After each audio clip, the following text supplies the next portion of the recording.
மகாராஷ்டிரா, ஹரியானா மாநில சட்டமன்ற தேர்தல் முடிவுகள் வரும் ஞாயிற்றுக்கிழமை அறிவிக்கப்பட உள்ளன.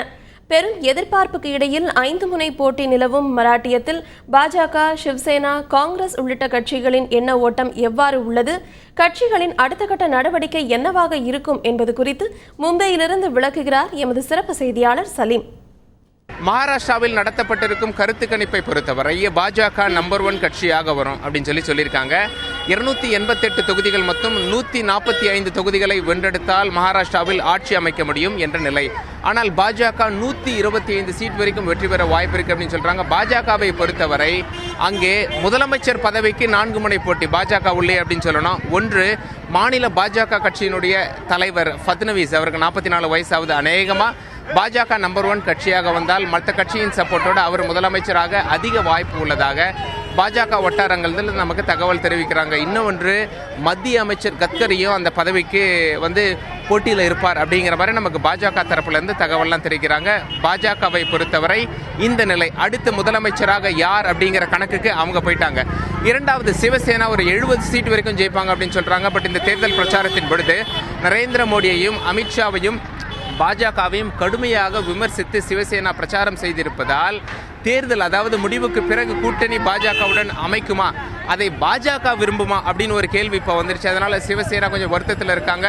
இருந்தாலும் ஞாயிற்றுக்கிழமை வரைக்கும் நாங்கள் காத்திருப்போம், மக்கள் முடிவுக்காக காத்திருப்போம், ஊடகத்தின் முடிவுக்காக நாங்கள் என்றைக்குமே காத்திருந்தது கிடையாது அப்படின்னு சொல்லி சிவசேனா சொல்றாங்க. மூன்றாவது கட்சி காங்கிரஸ். காங்கிரஸ் என்ன சொல்றாங்க, தோல்வி பரவாயில்ல, ஆனால் படுதோல்வி அடைஞ்சிடக்கூடாது அப்படின்னு சொல்லி நாங்கள்லாம் எண்ணிட்டு இருக்கோம். அது மட்டும் இல்லை, காங்கிரஸ், அதாவது மகாராஷ்டிராவின் முன்னாள் முதலமைச்சர் ஒருவர் ஒரு பேட்டியில் என்ன சொல்லிட்டார் அப்படின்னா, ஆதர்ஸ் ஊழல்ல சிக்கின மகாராஷ்டிராவின் முன்னாள் காங்கிரஸ் முதலமைச்சர்கள் மீது கடுமையாக நடவடிக்கை எடுத்திருந்தால் காங்கிரஸ் தோல்வியை சந்தித்திருக்காது அப்படிங்கிற மாதிரி ஒரு பேட்டி கொடுத்திருக்காரு. அதை என்ன பண்ணியிருக்காங்க அப்படின்னா, பாஜக ஓட்டு போடுற அன்னைக்கு, அதாவது தேர்தல் நாள் அன்று பத்திரிகையில் விளம்பரம் கொடுத்திருக்காங்க. பாருங்க, காங்கிரஸாலே அவங்க பண்ண ஊழலை ஒத்துக்கிறாரு, காங்கிரஸ் அதுக்கு நடவடிக்கை எடுக்கலன்னு சொல்றாரு, பாஜகவிற்கு ஓட்டு போடுங்க அப்படின்னு சொல்லி கேட்டிருந்தாரு. இதனால காங்கிரஸுக்குள்ளேயே யாரால் இந்த தோல்வி அப்படின்னு சொல்லி கை காட்ட ஆரம்பிச்சுட்டாங்க. ஆங்கிலத்தில் இதை பிளேம் கேம் அப்படின்னு சொல்லுவாங்க. நான்காவது, தேசியவாத காங்கிரஸ். தேசியவாத காங்கிரஸ் என்ன சொல்றாங்க அப்படின்னா, எங்களுடைய உதவி இல்லாம பாஜக அரசு அமைக்காது என்ற ஒரு நிலை தான் ஊடகங்கள்லாம் இப்ப கணிச்சிருக்கு. அதனால மகாராஷ்டிராவில் அரசு அமைக்கணும் அப்படின்னா எங்களுடைய உதவி தேவைப்படும், பாஜகவிற்கு நாங்கள் சப்போர்ட் பண்ணுவோம் அப்படிங்கிறத இன்டைரக்டாக சொல்கிறாங்க. அதை நேரடியாக சொல்லாமல் மறைமுகமாக தேசியவாத காங்கிரஸ் சொல்லியிருக்காங்க.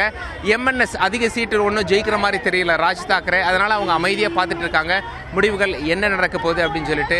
இந்த 3 நாள் அது மகாராஷ்டிராவில் அரசியல்வாதிகள்லாம் வெயிட் பண்ணுறது 3 நாளே எங்களுக்கு 300 நாள் மாதிரி தெரியுது அப்படின்னு சொல்லி எல்லாம் ஆர்வத்தோட ஞாயிற்றுக்கிழமைக்காக காத்திருக்கிறார்கள்.